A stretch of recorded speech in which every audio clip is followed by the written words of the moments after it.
sitting in plenary. What is the pleasure of Member Judge Tolentino? Mr. President, for the record, Mr. President, Mr. Presiding Officer, The gentleman may proceed. in view of the convening of the impeachment court, I move that the Committee on Rules be discharged with the previous referral of the subject impeachment complaint, considering that the plenary itself, acting as a body, has initiated and ratified the formation of the impeachment court through a direct act. It is therefore submitted that there is no further necessity for a committee report to be submitted, debated, or adopted in relation thereto. I so move, Mr. President. Any objection to the motion?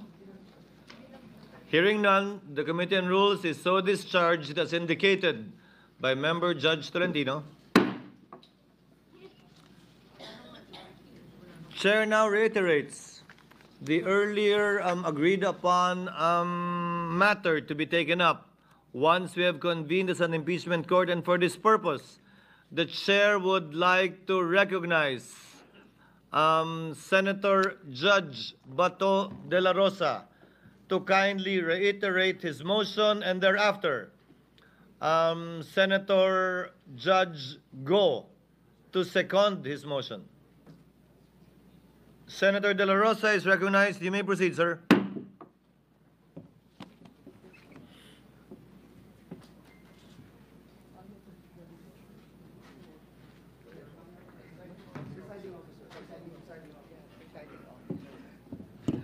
Thank you, Mr. Presiding Officer. Sir.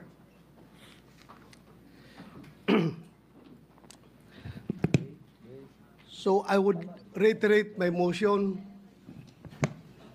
The Kindly motion restate the motion you made earlier while the Senate was sitting in plenary session. Yes, Mr. President. In the spirit of true action, therefore, allow me to end by moving. I respectfully move that in view of its constitutional infirmities and question on the jurisdiction and authority of the 20th Congress, the verified impeachment complaint against Vice President Sara Zimmerman Duterte be dismissed. I so move, Mr. President. Mr. Presiding Officer. Senator Go is recognized for his seconding speech.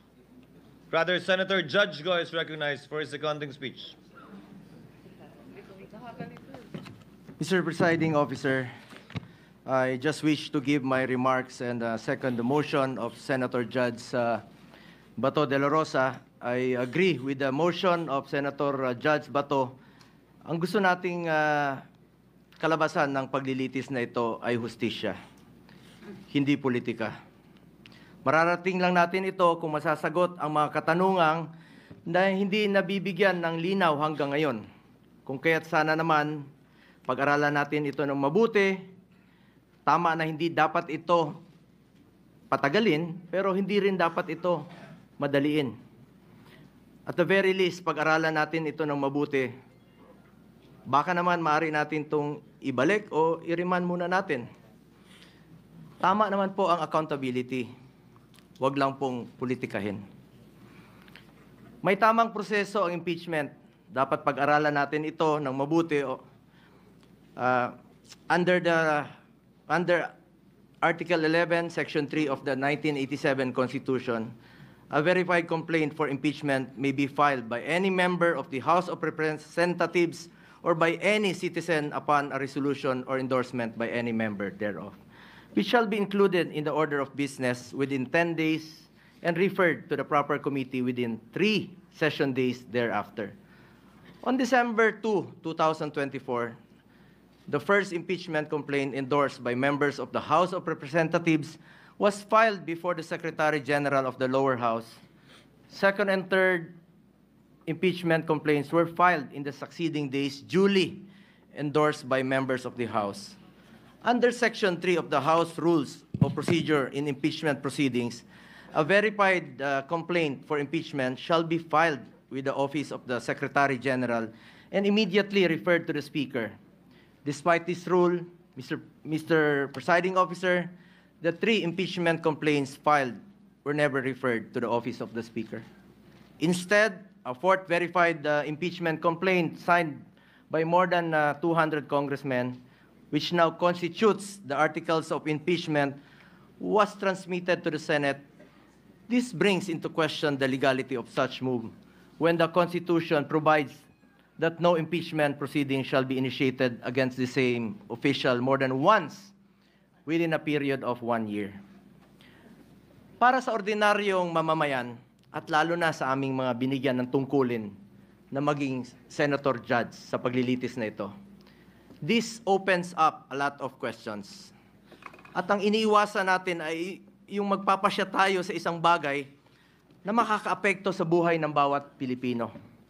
Makakaapekto sa trabaho natin na makatulong sa tao. Tapos hindi naman pala dumaan sa tamang proseso. Yes, we are senator judges tasked to decide on this matter, and we took an oath to be impartial. But this matter, whether it went through the right process or not, should be first decided upon and settled with no question prior to that. We are all for accountability. In fact, maganda nga sana mapakita ng accused at ng accusers kung may ebidensya ba o wala.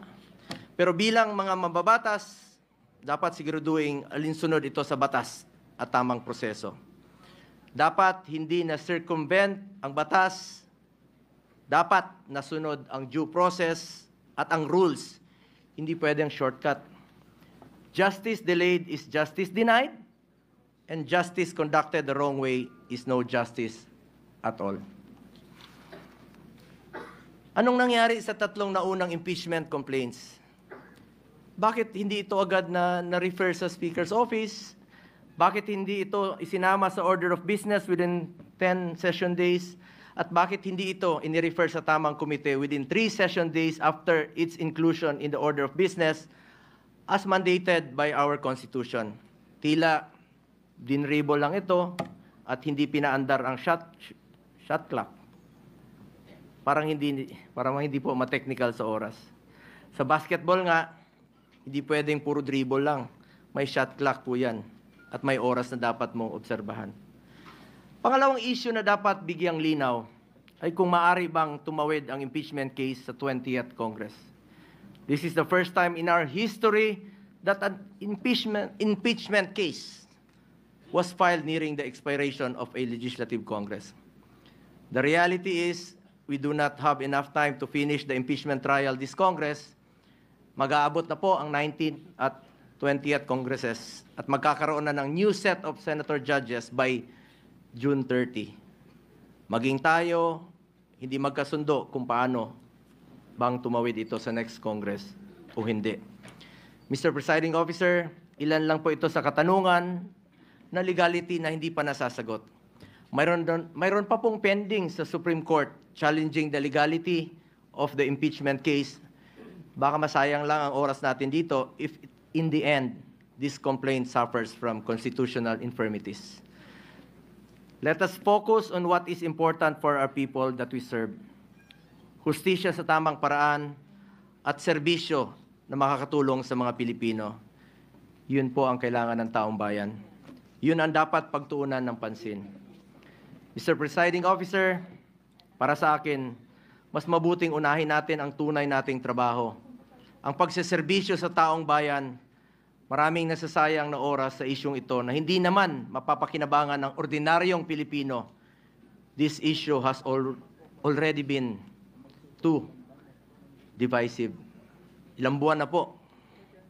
Mag-focus sana tayo sa pangunahing mandato ng lehislatura. Ang gumawa ng mga batas at magsulong sa mga programa na tunay na tutugon sa mga pangangailangan ng ating mga kababayan, lalong-lalo na po yung mga mahirap at walang ibang malalapitan kundi ang gobyerno. Marami pa pong mga pending bills pa po hanggang ngayon na hindi pa natin natatapos with one working day na lang po. Baka hindi pa po may papasa. At ito po'y mapapakinabangan ng mga kababayan natin. Dapat yan po ang ating unahin. As raised by some of our colleagues yesterday, that in as far as the impeachment case is concerned, based on the results of the recent midterm elections, I believe the Filipino people have decided at ang kanilang desisyon, mas gusto po nilang tutukan natin ang trabaho at serbisyo. Tama na, tigilan na natin ang pamumulitika. 3 taon na lang po, matatapos na ang termino ng Vice Presidente. Election na naman, at antayin nyo lang sana. Ang importante sa ating mga kababayan ay may pagkain sa kanilang hapagkainan. May matibay na healthcare system na kayang tumugon sa pangangailangan ng may sakit, disenteng trabaho at marangal na pagkakakitaan, dekalidad at abot-kayang edukasyon, at ang katiyakan at panatag na ligtas silang makakauwi kahit sa gabi. Hindi naman nakakain itong impeachment. Sana pwede ninyong ikonsidera at the very least, bago tayo maglitis dito, siguraduhin muna natin na nasa tama na prosesong tinahak natin dito. At the very least nga, sabi ko, marahil pwedeng ibalik o i-remand muna na ito sa pinagmulan sa House of Representatives dahil marami pang ang katanungan ang legally hindi nasasagot. Mas mabuting siguraduhin natin na sumunod sa proseso ang anumang kaso na ating diringgin para hindi masayang ang ating oras. Sang-ayon po ako na hindi natin ito dapat patagalin. Kahit si Vice President Sara Duterte gusto naman harapin ang kaso, ngunit wala ring dapat may gusto na madaliin po ito. Paano kung magsimula na tayo ngayon at magdesisyon ang Supreme Court na unconstitutional ang ginawang procedure ng House of Representatives? Paano kung sabihin nila na hindi pwedeng tumawid sa 20th Congress? Ano ang magiging aksyon natin? This puts us in a possible conflict with the decision of the Supreme Court. We must be prudent about this matter. Mr. Presiding Officer, I just want to reiterate, hindi ko po tinatalikuran ang aking sinumpaang mandato. Tungkulin ko yan as Senator Judge, kahit araw-araw tayong maglitis dito. But we would also be remiss of our duty kung hindi natin siguraduhin na dumaan ito sa tamang prosesong nakasaad sa ating konstitusyon. At kilala ko po ang mga Duterte, Mr. Presiding Officer. Hindi sila tumatakas sa accountability, hindi sila tumatalikod sa hamon ng buhay, hindi sila tumatalikod sa kanilang tungkulin. Maraming beses nang sinabi ni dating Pangulong Duterte na handa nga siyang sumagot at harapin ang mga inaakusa sa kanya, pero dito po sa ating bayan, hindi sa ibang bansa. Nabanggit din po ni Vice President Sara Duterte na handa siyang harapin ang impeachment case laban sa kanya. Hindi ito issue ng pagtakas sa accountability. Ang gusto natin dito, siguraduhin na nasunod ang tamang proseso. We must respect and abide by the procedure laid out in our Constitution.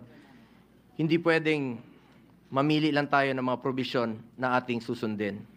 We are all bound to the rule of law and we must follow due process.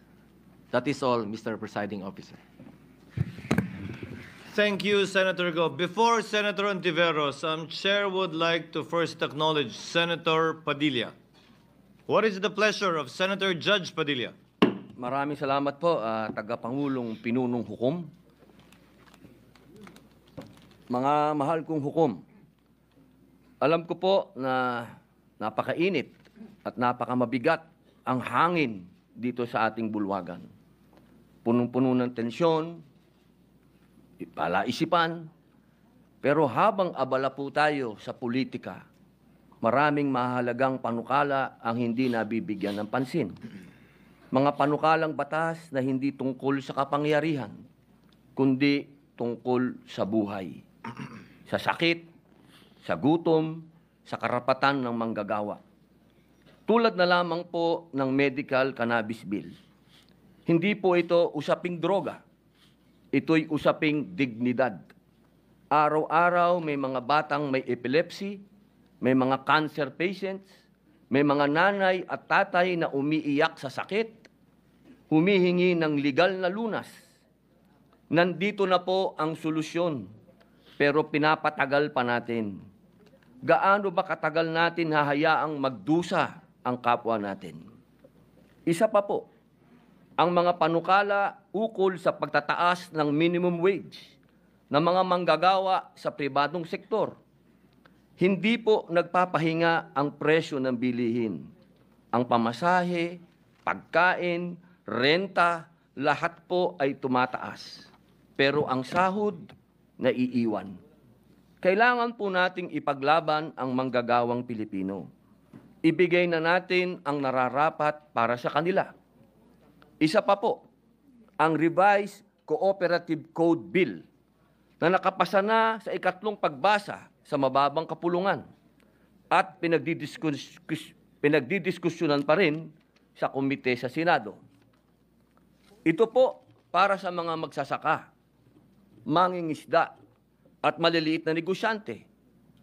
Pinal na sana, isang boto na lang, pero naisang tabi pa. Sila po ang bumubuhay sa probinsya. Sila rin ang tunay na haligi ng lokal na ekonomiya. Bakit natin sila pinaghihintay? Mga mahal kong kasama sa Senado, unang-una na po ang aking BFF. I love you, pare. Alam kong may kinakaharap tayong seryosong krisis pampolitika. Pero hindi po dahilan yon para kalimutan ang tunay na trabaho natin, ang maglingkod sa bayan. Ang hustisya pwedeng isabay sa serbisyo, hindi kailangang mamili. Pakiusap ko po, huwag nating hayaang matabunan ng ingay ng politika ang sigaw ng ordinaryong Pilipino. Habang pinagdidibatihan natin ang impeachment, may mga kababayang tayong hinihintay ang gamot, dagdag sahod at ng pag-asa. Bawat araw ng delay may nawawalan ng lakas ng loob. Bawat hindi pagtutok, may Pilipinong nawawala ang tiwala. Ilan lamang ito sa mga panukalang batas na naantala dahil sa usapin ng impeachment. Ito po ang panawagan ko bilang inyong kasama. Tulungan natin ang mga panukalang tunay na may silbi. Panahon na po para pakinggan ng bayan. Naniniwala po ako na ang pag-usad ng impeachment ay hindi makabubuti sa ating bayan. Ang ganitong hakbang ay hindi lamang nagbubunsod ng lalong pagkakahati-hati ng ating sambayanan, kung hindi isa ring sagabal sa patuloy na pagganap ng ating mga tungkulin legislatura, lalo na po sa Senado. Sa halip na ituon natin ang ating oras, talino at lakas sa mga panukalang batas at programang makatutulong sa pagbangon ng ating ekonomiya at kapakanan ng mamamayan, tayo'y nalilihis sa usaping hindi agarang dapat aksyonan.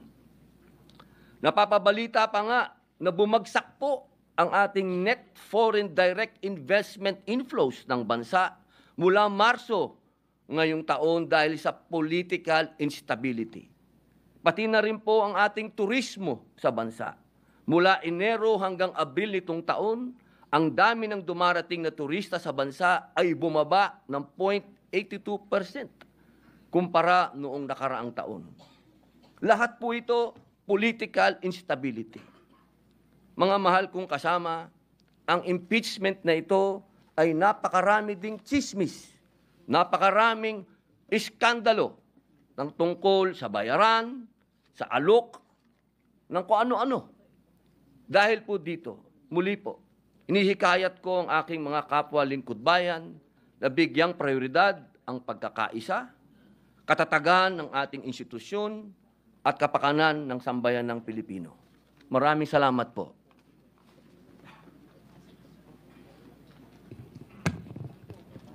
Senator, what is the pleasure of Senator Judge Pimentel? Since there is a motion, I think, Mr. President, and the motion is to dismiss the entire impeachment case.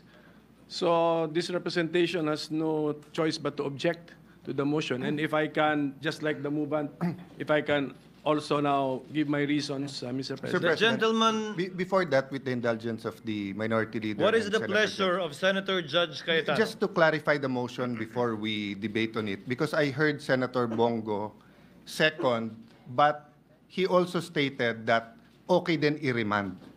Because personally, I'm against the dismissal, but I would be willing to hear arguments on remanding. So I'm sorry, Senator Pimentel, I just want to know, is Senator Bongo actually proposing to amend the motion of Senator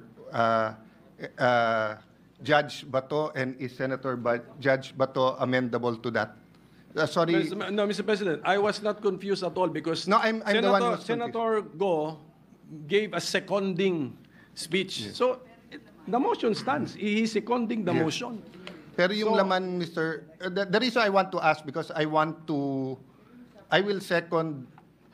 object with Senator Pimentel kung dismissal, but I will listen to the arguments kung remanding to the, no. So may I ask, With the permission your of the Senator Judges to have the floor, may we hear from the principal movement? Senator Bato is recognized. Mr. President, my motion stands. I am for dismissal of the impeachment case, and I don't know if I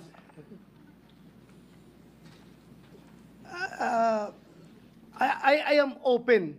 I am open for discussion. I heard the statement of Senator Alan Cayetano, but still, I have already filed the motion, Okay, Mr. so, President. Mr. President, so let me continue now. I made my objection, and if I be allowed, just like the movement who gave reasons, if the the objecting judge can also give his reasons, Mr. President. What is the pleasure of Senator Judge Villanueva? Mr. President, this is to somehow give this representation's point of view with regard to the pending motion. And as I made mention a while ago, Mr. President, I am also objecting, Mr. President, respectfully. But hope springs eternal, Mr. President. Bigla kong narinig yung binanggit ni Senator Alan and Senator Bongo. And if I'll be able to explain later after the minority leader, perhaps this representation would be able to encourage and influence the original movement of the motion. So I yield the floor to our minority leader, Mr. President. Chair would like to save the time of the court, so the chair will in the meantime allow Senator Pimentel to make of record his position, presumably against dismissal, thereafter before entertaining Against the other... motion. Against the motion. Yeah. Against the motion, before entertaining other senator judges to speak, the chair will suspend the session in case the appeals made will change anything, so that we will pursue this matter and put a matter to a vote with certainty. Senator Pimentel may proceed. No, I think, Mr. President, the motion has been made, and this representation is objecting. So later on, we have to now process the motion and vote on it, because there is in the collegial body someone is objecting. Mr. Senator Pimentel, Yes. you may proceed. Yes, Mr. President.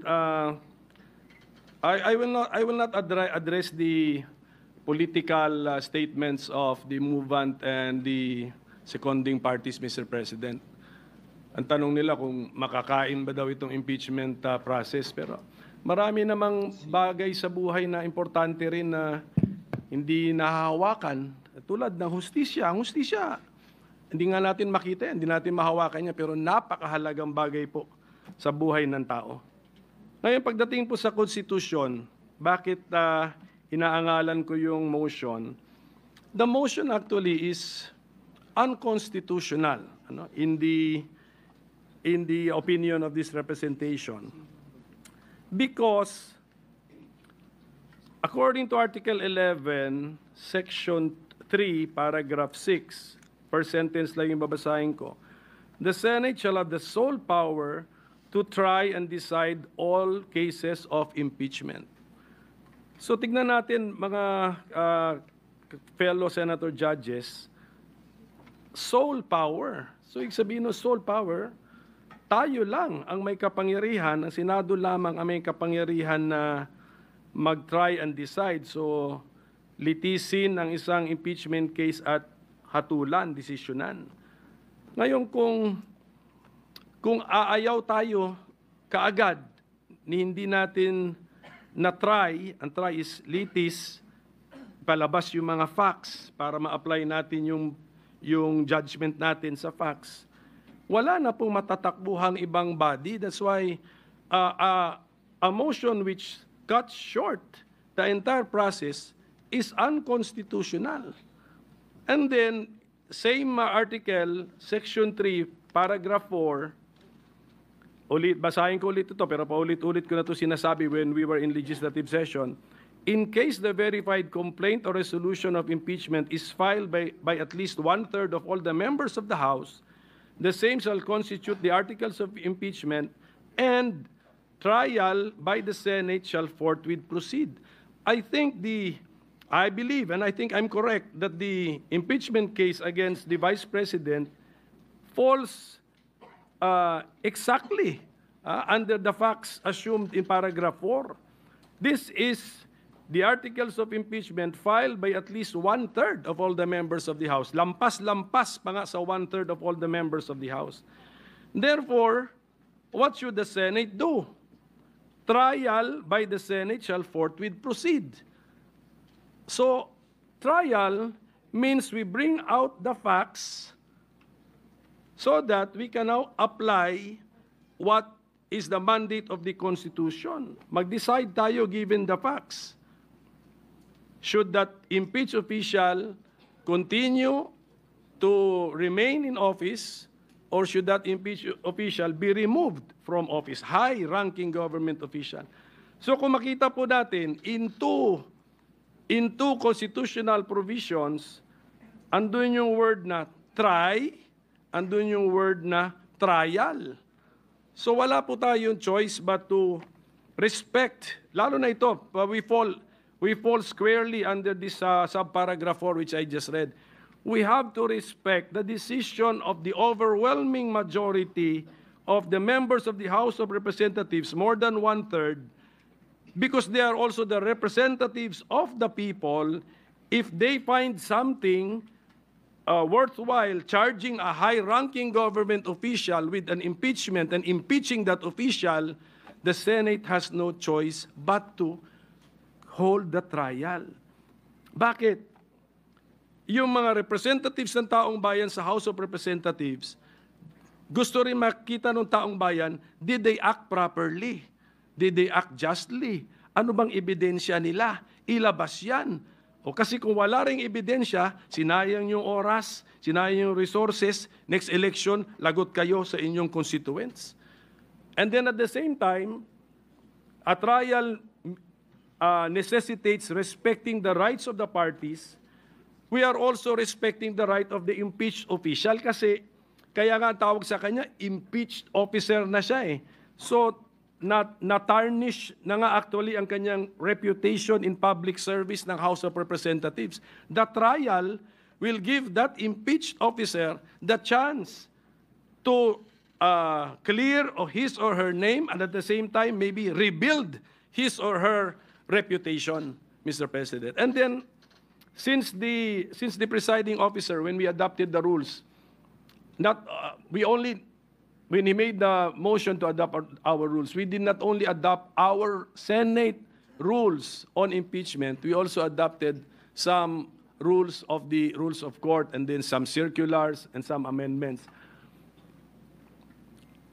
In a court proceeding, ito by analogy, we are actually like a court.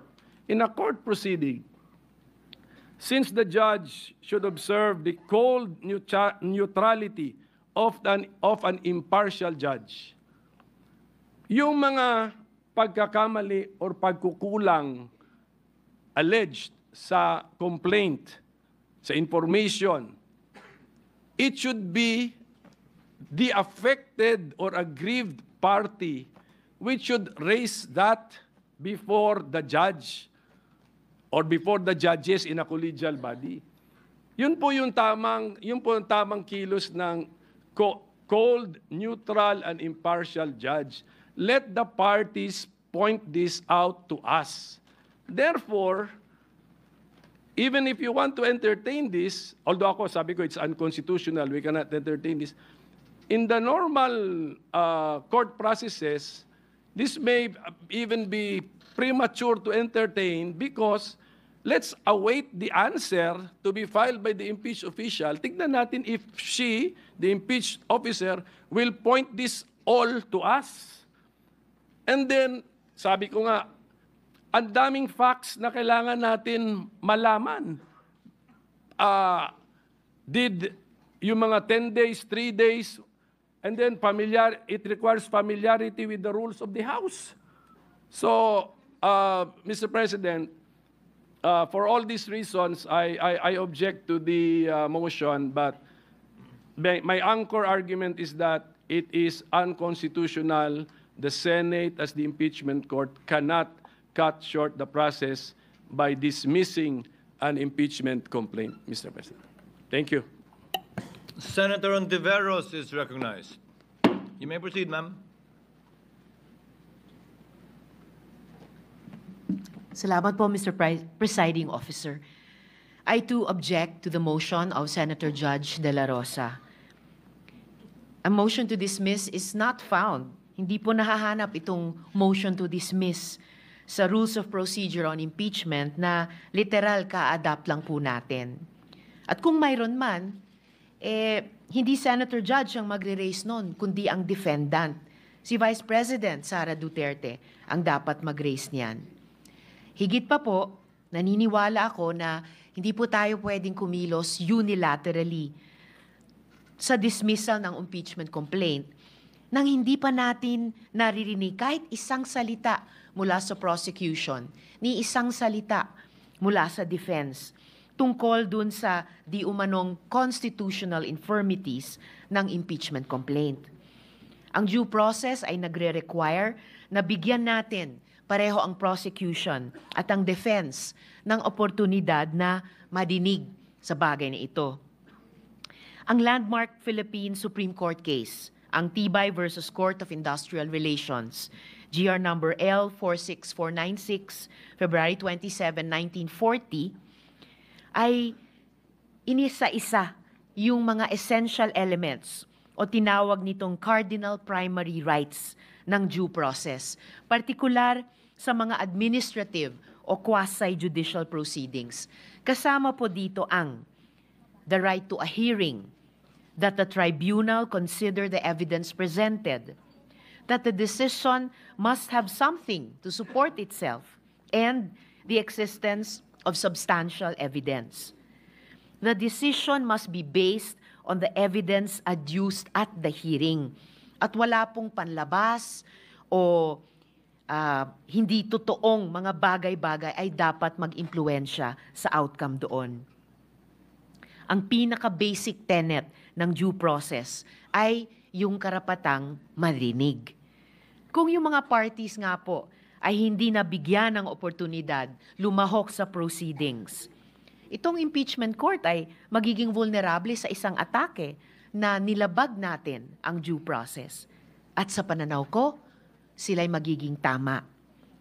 Ang rekomendasyon ko po ay bago magdesisyon ang body na ito sa usaping ito, i-notify po muna natin ang prosecution at ang defense tungkol sa motion ni Senator Judge De La Rosa at bigyan sila ng sapat na panahon magsumite ng kanilang comments sa bagay na ito. Gusto ko rin pong gawing of record, Mr. Presiding Officer, na batay sa pagkaintindi ko, yung alleged infirmities ng articles of impeachment ay kwinestyon sa harap ng Korte Suprema. Nasa Korte Suprema na po ang usaping ito. at wala naman pong TRO na ibinaba ang Korte Suprema. Mr. Presiding Officer, maintaining the view that the parties should comment on the question made before this body, para po sa akin, ang impeachment court ay dapat lamang po tayong mag-rule sa motion pagkatapos nating ni-require yung parties mag-comment dun sa motion ni Senator Judge De La Rosa within that sufficient period of time as the good presiding officer may determine. Pending this, minimaintain ako po, Mr. Presiding Officer, ang aking objection sa motion. Salamat po. Thank you, Senator Ontiveros. What is the pleasure of Senator Judge Villanueva and thereafter Senator Judge Cayetano? Thank you very much. Senator Judge Villanueva, you may proceed. Thank you, Mr. President, Presiding Officer. Nung sumumpa po tayo bilang mga senador ng Republika ng Pilipinas, ang sinumpaan din po nating tungkulin ay pag nagkaroon ng pagkakataon na magkaroon ng impeachment proceedings, tayo po ay tatayo bilang mga senator judges ng impeachment proceedings. Nung time po, Ginoong Pangulo, na tayo ay nung time po na ang House of Representatives ay dininig itong mga several impeachment complaints, natatandaan ko yung tatay ko, Ginoong Pangulo, hindi po siya pumirma, not just because he doesn't believe in the impeachment complaint, but because he knows for a fact that his son will stand as one of the jurors, as one of the judges, Mr. President. Kaya po, nais nating panatiliin ang pinakamataas na antas ng integridad at pagkilala sa mga nagaganap dito po sa bulwagang ito. And having said that, Mr. President, this representation during the time when we have yet to convene the impeachment court objected to the motion because this representation believes that the motion should be filed in this impeachment court. Now, in this impeachment court, Mr. President, I am objecting because, let me quote again, Article 6, Section 3, Paragraph 4 of the 87 Constitution provides that upon the filing of a verified complaint impeachment by at least one-third of the members of the House of Representatives, trial by the Senate shall forthwith proceed. At ito ho yung dahilan kung bakit ang ating Senate President nagpagawa agad ng robes, pinrepair ang bulwagang ito, at hindi natin sinasabi, Mr. President, na mababaliwala yung mga binanggit ni Senator Bato, Judge Senator Bato, Judge Senator Bongo, tungkol po doon sa impeachment complaint. Hindi din po natin binabaliwala at kailangan talagang mapag-usapan natin yung tungkol sa one-year ban, yung pong tungkol sa jurisdiction ng impeachment court to make sure that the representatives representing the House of Representatives shares the same intention as the 19th Congress, ito pong 20th Congress ng HOR. Number 2, Mr. President, yung Article 11, Section 3, Paragraph 6 na binanggit po kanina ng ating minority leader. Ang Senate's role is to try and decide all cases of impeachment. Kaya po, sa totoo lang, Mr. President, tinignan ko ho yung Constitution, hindi ko po makita kung binibigyan ng authority ang Senado para i-grant yung to summarily dismiss, Mr. President, ang isang impeachment complaint. The power of initial determination belongs solely to the House, ang Senate magta-try. Mr. President, nung pong panahon ng impeachment ni then Chief Justice Corona, may motion po during the trial, yung second day, wherein the defense challenged the validity and legality of the proceedings. And in connection with the initiation of the impeachment complaint of the House of Representatives, the defense argued that the verification of the impeachment complaint was fatally defective and should thus be dismissed. Ang impeachment court po ruled in favor of the prosecution on the said motion. And arguing that the impeachment complaint was made in accordance with paragraph 4, section 3, article 11 of the Constitution. So, yung defective, na fatally defective, kanina nabanggit po, kaya po ako nabuhayan ng loob dahil may nabanggit po kanina si Senator Judge Alan Cayetano, Senator Judge Bongo, tungkol po doon sa checking yung House of Representatives. Kung sila ba ay interesado pa, kung sila ba ay naniniwala na tatawid mula sa 19th to 20th Congress ang impeachment na ito, kailangan po natin makita ito at malaman. And if that is the motion, Mr. President, I am more than willing to support that motion because para sa akin, and this is my own personal opinion as a Senator Judge, hindi po madidelay ang impeachment trial. Hindi po maaapektuhan ang impeachment trial sapagkat ibabalik po natin sa kanila at sasabihin natin, meron ba itong verified complaint na ito? Ito ba ay inyong sinusuportahan pa rin sa 20th Congress? So, Ginoong Pangulo, for that reasons, I would again reiterate my objection to the motion to dismiss, Mr. President. Thank you. Senator Cayetano. Sir President, I take this podium in the hope that after I speak, Senator Judge Bato will get behind my idea, or the idea eloquently espoused by Senator Joel Villanueva. Sabi po sa Section 88 of Rule 30 of the Rules of the Senate, the sponsor or any motion or measure, the sponsor of any motion or measure may withdraw or modify it before its amendments or resolution or before a nominal vote is ordered on the same.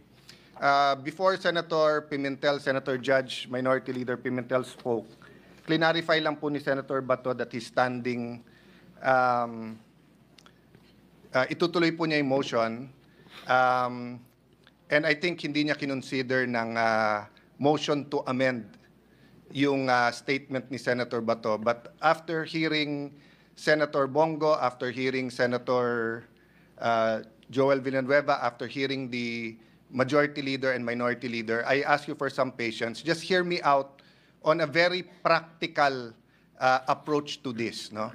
You know, every time I'm confused or di ko malaman yung sagot, I go to Jeremiah 29:11 that states, "For I know the plans I have for you, plans to prosper you and not to harm you, plans to give you a hope and a future."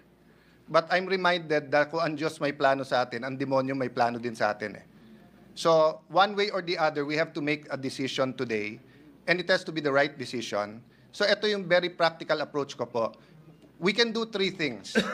We can dismiss it today, we can remand it to the House of Representatives, or pwede natin ituloy bukas.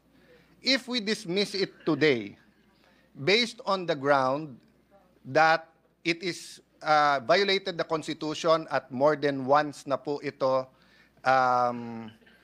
na-file in 1 year, we don't have enough time today to debate that. As the Minority Leader said, yes, we can take judicial notice of the dates, pero I wanna see the documents. Kailan ba talaga nag-file, sino final, etc. So aabot tayo bukas and even tomorrow with 23 opinions dito. My point is, Mr. President, I cannot in conscience, as a lawyer and as a senator judge, just make that rash decision that it violated the 1 year. I mean, ngayon ko lang nalaman na pwede yan, or if we were thinking about it the last few days, pero ang Supreme Court nakailang araw na, nakailang linggo na, hindi rin nagdedesisyon pa. So, mabigat tong puntong ito. That's my appeal to Senator Bato, na mabigat desisyonan ng dismissed based on it has not been filed, that we violated the Constitution na mahigit isang beses tong final. Yes, may mga Supreme Court decision. That's why I'm ready to consider it. Kung wala kasing Supreme Court decisions, walang mag-guide sa atin eh. Kung unang beses to na hinaharap natin ng impeachment at 4 ang final, whatever we decide, pupunta sa Supreme Court eh. Pero ilang beses na to pumunta sa Supreme Court eh. So meron ding guide, but do we have enough time right now? Second po, handa ba ang prosecution? Ang makakasagot lang po nun, not even the re-elected prosecutors. Remember po, magkakaroon pa ho ng session sa umaga ng SONA sa July. At mag-e-elect pa ng speaker. And based on that, i-confirm pa nila kung itutuloy nila to o hindi. Of course, by all indications now, itutuloy. But why will I assume that? Why will I also assume na 4 yung final? Hindi ko nakikita pa yung lahat ng dokumento. Pero lahat ng briefer nandito. Kung talagang kailangan mag-decide today, they give us a few minutes, we'll take judicial notice or ask our very able secretariat. No? The third is that hindi daw pwedeng tumulay sa 20th Congress. Pero lahat tayo po ay nag-agree na hindi natin mapipigilan ang 20th Congress na i-take up to. So, bibilisan ko na po ha. If we dismiss it today, pwede ba mag-file ng motion for reconsideration yung prosecutors? If yes, kailan nila ipapile to? Tomorrow. Kung hindi tomorrow, sa 20th na to. So, all the arguments na sinabi ni Senator Bato, totoo din, dun na yon. Okay. If ituloy naman natin tomorrow, babasahin yung articles, bibigyan ng 10 araw, mag-issue ng summons, bibigyan ng 10 araw na sumagot ang akusado or yung the Vice President has been impeached, and then pwede yung prosecutors 5 days, aabot na tayo ng June 30 nun, hindi pa nagko-convene ang 20th Congress until the day nung SONA. So, in both cases, dismissed or tuloy, dun pa rin tayo magharap eh. Ano po ang benefit ng pag-remand? Again, excuse me everyone sa legal, moral, because I only had a few minutes to think about this. Kung sana si Senator Bongo ang nagpa-amend, I was willing to listen. Pero hindi daw yun amendment at hindi tinanggap ni Senator Bato. So ako nagmumove ngayon na i-consider ni Senator Bato, i-amend yung motion niya from dismissal to remanding. No, I cannot move myself na i-remand because may pending motion now.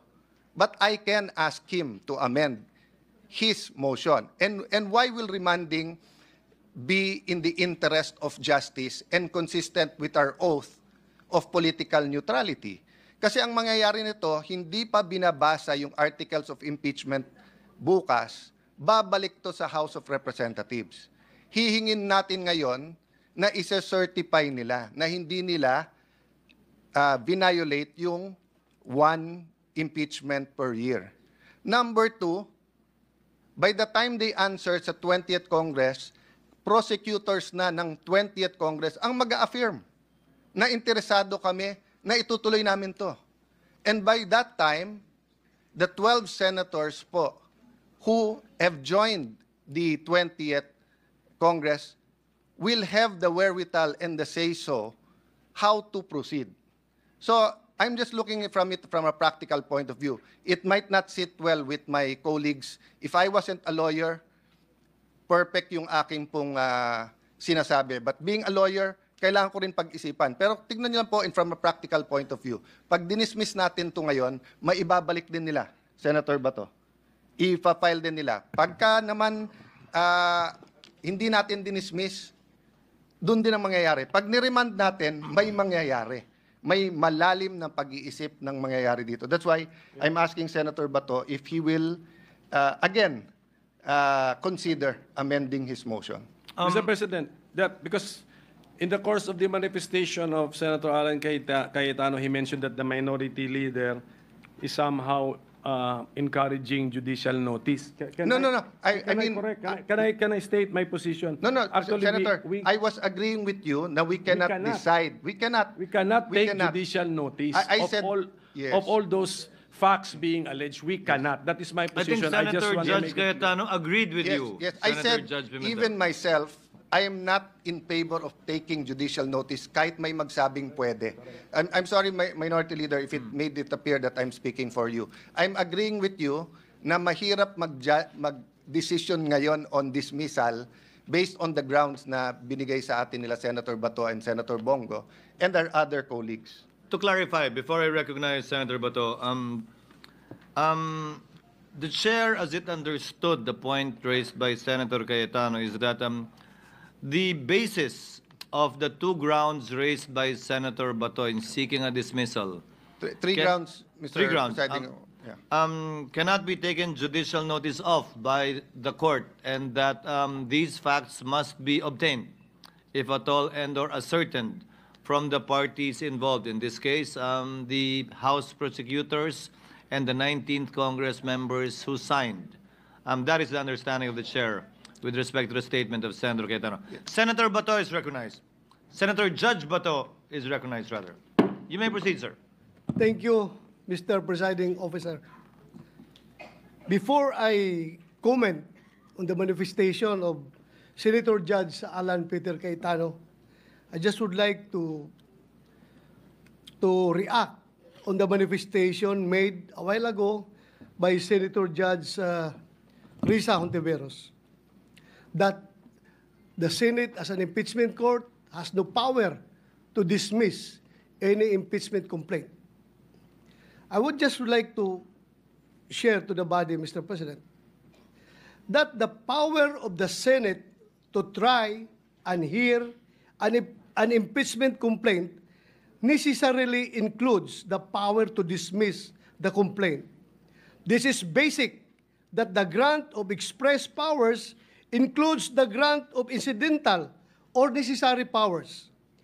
We apply, by analogy, the principle of competence in German and competence, de la competence in French, which is indeed a major part of incidental or inherent jurisdiction of any judicial or arbitral tribunal.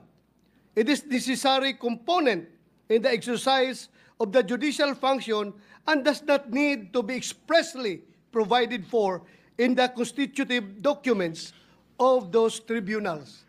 Kaya, Mr. President, kahit hindi ako lawyer, masasabi ko, if this impeachment court has no power to dismiss an impeachment complaint, walang silbi itong korte na ito, Mr. President. That's my opinion, Mr. President. Ano bang gamit ng korte na ito kung hindi inherent yung power niya to dismiss? So that's my humble legal opinion, although I am not a lawyer, Mr. President. And Mr. President, going back to the manifestation of Senator Cayetano, sometimes I am contemplating that how I wish Senator Cayetano is always present in the floor. Every time a crisis is being faced by this August chamber, Mr. President, because his ideas and his mere presence only can cool down the boiling hearts and heating heads. So with that, Mr. President, I would like to ask for a 1-minute suspension, because before I made my final decision on the manifestation of Senator Cayetano, I would like to confer with my co-movants, Mr. President. Baka iinit naman ang ulo nito mga kasamahan ko, Mr. President. Thank you, Mr. President. 1-minute suspension. Session is suspended.